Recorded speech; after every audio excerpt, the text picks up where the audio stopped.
you can download the New York Times for Kids from our website before noon Eastern time today. So definitely encourage you to do that. Share it with folks that might be interested. It's an exclusive that we're allowed to share with folks.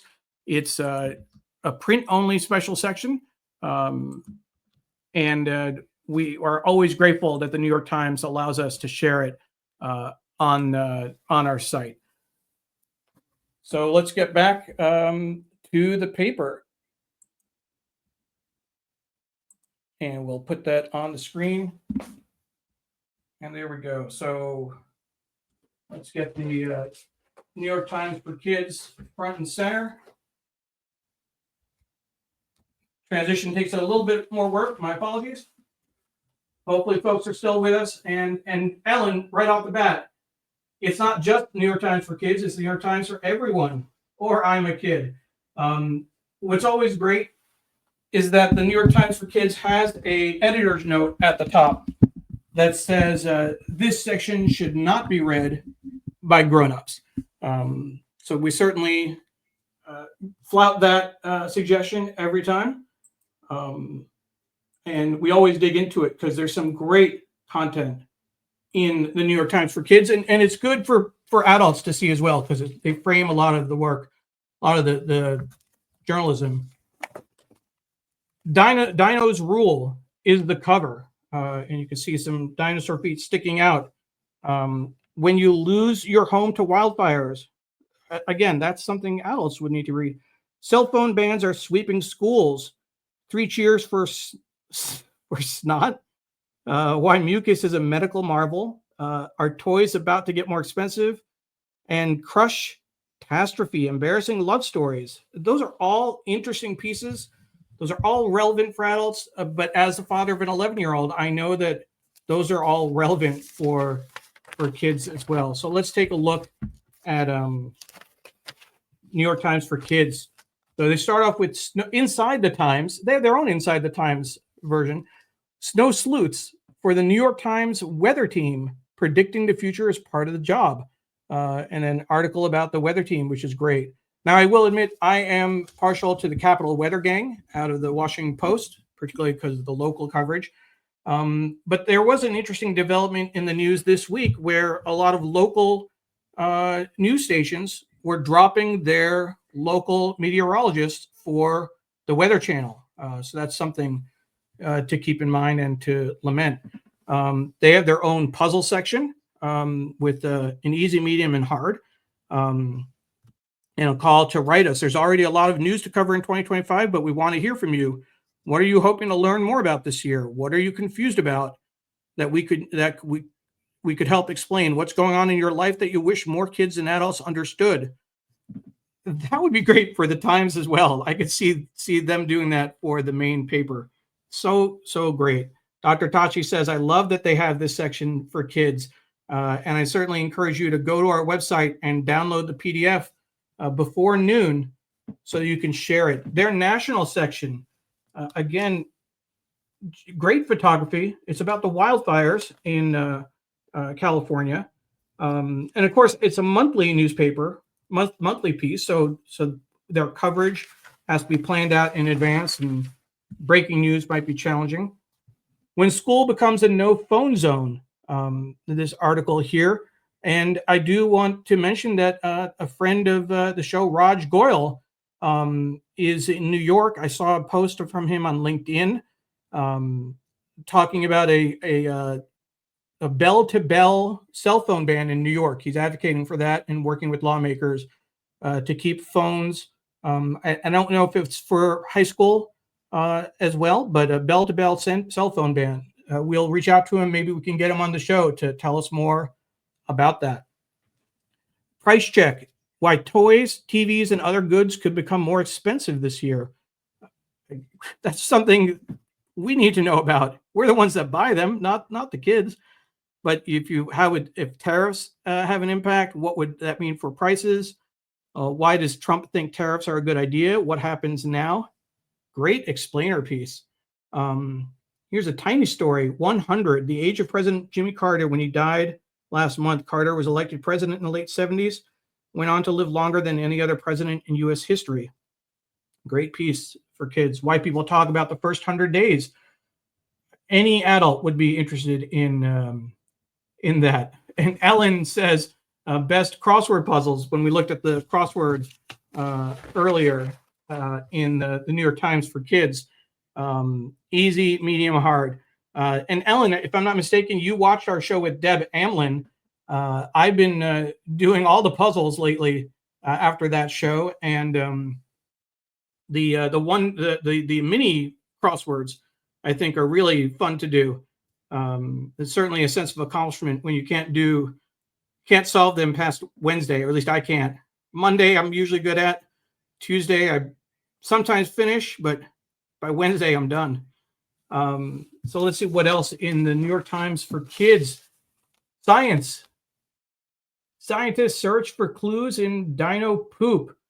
If you don't have kids in your life, poop is always a focus of conversation. And frankly, my wife thinks I'm a 5-year-old. I talk about poop probably more than I should.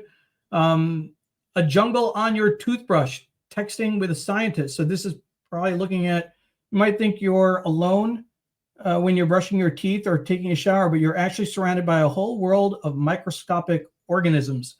You don't know snot. Gross? Maybe, but mucus is a secret superhero. It's that time of year when you and everyone you know are sniffling. Mucus is a magnificent germ trap.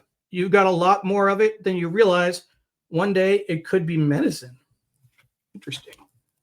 Just a great section. Now this centerfold, this needs some attention. So here's the full look, and how dinosaurs took over the world. The 165 million year rise and fall of history's most famous reptiles. It's a timeline from 252 million years ago to 201 million, 14500, focusing on Niosaurus on the left in the blue, the Cryolophosaurus, Microraptor in the middle, this bird-like thing, all the way down to more recognizable Stegosaurus and let's see, Patagodotan. I thought that'd be a Brontosaurus. Sinoceratops, not Triceratops. Just interesting. If anyone likes dinosaurs, if you know anyone who likes dinosaurs, this is worth it just for this centerfold. And if you print it out, that'd be a nice poster for someone. Okay, so my most embarrassing moment, Crush Edition. A Secret Santa fail, busted by a book, an engineering disaster. So some personal stories. I will say though that my understanding is that there is a trend in middle school. There is an account someone has on like YouTube, or some kind of a hashtag called ships, where someone anonymously posts who they think should be in a relationship with someone or who they think is. It's incredibly embarrassing, incredibly invasive. It's bordering on bullying. So this is something that hopefully maybe the New York Times for Kids will write about at some point. But it is definitely a concern for folks. My daughter has not been the subject of that from what I can tell so far, but others, I think they're friends of hers who have been. Certainly something to be concerned with. Ellen goes back to the crossword discussion. You make it to Wednesday. I barely finished Monday. My dad did Sunday in less than an hour. Oh my God. Once a month, I do these wickedly split, probably wickedly quick. I when I say I make it to Wednesday, I start the Wednesday. I don't finish it. I can probably finish Monday. I sometimes finish Tuesday, or at least get 90%. Wednesday, I sputter out. And Dr. Tachi says, wow, I've never heard of this, talking about the ships kind of social media trend, outing people who are in a relationship or who are thinking about or seem to have a crush on someone. Definitely something to be mindful of. Again, you can download the PDF for the New York Times for Kids from our website until noon today. So definitely check that out. I love the opinion section, and this gives you a sense of who their audience is. Age range, 10 and 9-year-olds. Let's see. That looks like it's all 9 and 10-year-olds on this page. Sometimes I think I've seen it between 8 and 13 as well. And Ellen, the solutions to the crossword are here as well, so you don't have to wait too long to get your answers. But here are some opinions. Let's just take a few. Penny Hantke, isn't 5 days of school too much? Wouldn't 4 days be better? My daughter says that all the time. We could spend time with family and friends. We could sleep in, and we could go on our screens. If we had Friday off, it would make everybody happier. Yeah, no. Let's put that to bed. Let's see what else. Anisha Carroll, kids should have their own houses.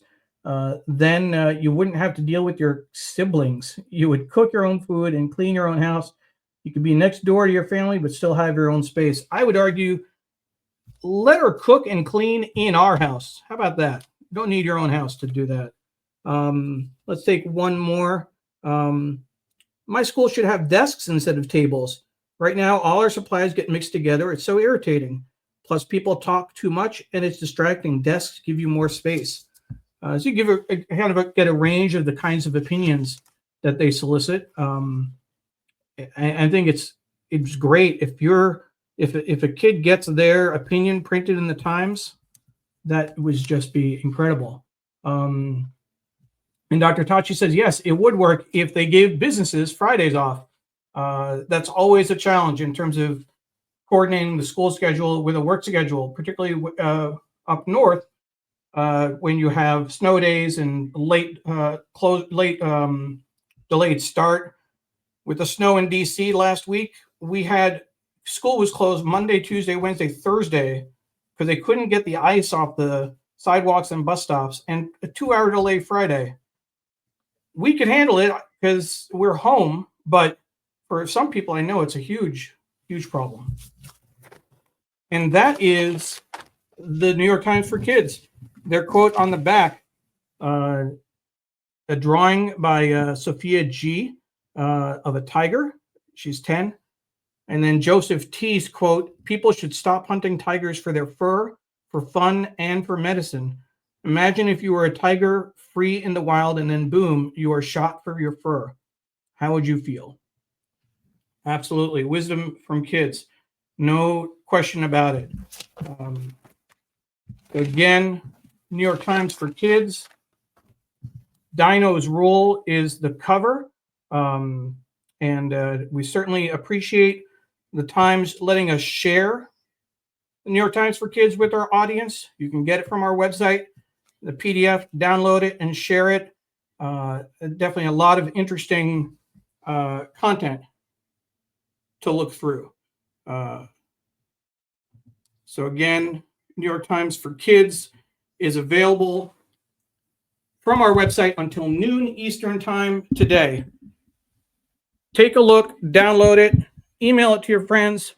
We'll also be sharing this clip of the show as a special feature.